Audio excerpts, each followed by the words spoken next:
శ్రీ వైభవలక్ష్మి వ్రతకథ. చాలా సంవత్సరముల క్రితం ఒక మహానగరంలో లక్షలాది ప్రజలు నివసిస్తూ ఉండేవారు. ఆ రోజుల్లో అందరూ కలిసిమెలిసి ఉంటూ ఒకరికొకరు సహాయం చేసుకుంటూ ఉండేవారు. కానీ ఈ రోజుల్లో ప్రజల తీరుతెన్నులే వేరు. ఎవరి పనులలో వారు తీరిక లేకుండా ఉండి సతమతమవుతూ ఉంటారు. ఒకరి కష్టాలు ఇంకొకరు పట్టించుకోరు. ఒకే కుటుంబ సభ్యులకి కూడా ఒకరి గురించి ఇంకొకరికి పట్టించుకునే తీరికే ఉండదు.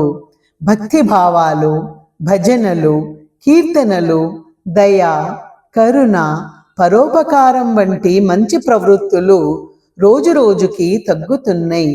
ఈ విధంగానే ఆ పట్టణంలో కూడా దుర్మార్గం, అవినీతి పెరిగిపోయినాయి. తాగుడు, జూదం, గుర్రం పందాలు, వ్యభిచారం, దొంగతనం, బందిపోటుతనం ఇలాంటివి కూడా పెరిగిపోయినాయి. ఇంతటి దుర్మార్గం ఉన్నా ఎక్కడో మంచితనం లేకపోలేదు.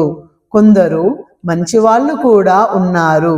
అలాంటి వారిలో షీల, ఆమె భర్త ముందుగా ఎన్నదగిన వారు.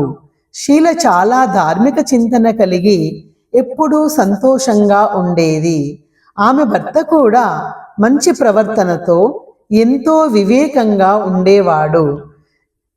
షీల, ఆమె భర్త నీతి నిజాయితీలతో కాలం గడిపేవారు. ఎవరి గురించి చెడు తలచేవారు కాదు.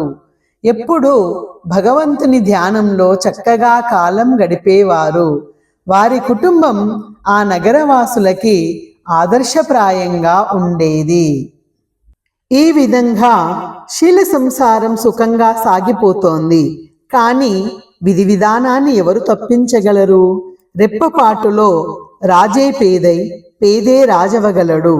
పూర్వజన్మ పాపఫలము అనుభవించుటక అన్నట్టు శీలభర్తకి కూడా చెడు స్నేహం అలవాటయ్యింది. వీలైనంత త్వరలో కోటీశ్వరుడు కావాలన్న కోరిక ఎక్కువై పగటి కలలు చూడసాగాడు.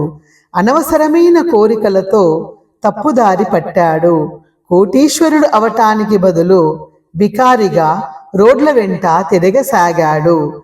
ఆ నగరంలో దుర్మార్గం ప్రబలింది. శీలభర్తకు చెడు స్నేహితులతో తాగుడు, జూదం మొదలయ్యాయి. డబ్బు సంపాదించాలన్న పేరాశతో గుర్రం పందాల్లో ఉన్న డబ్బంతా ఖర్చు పెట్టాడు. ఇది చాలనట్టు భార్య నగలన్నీ అమ్మి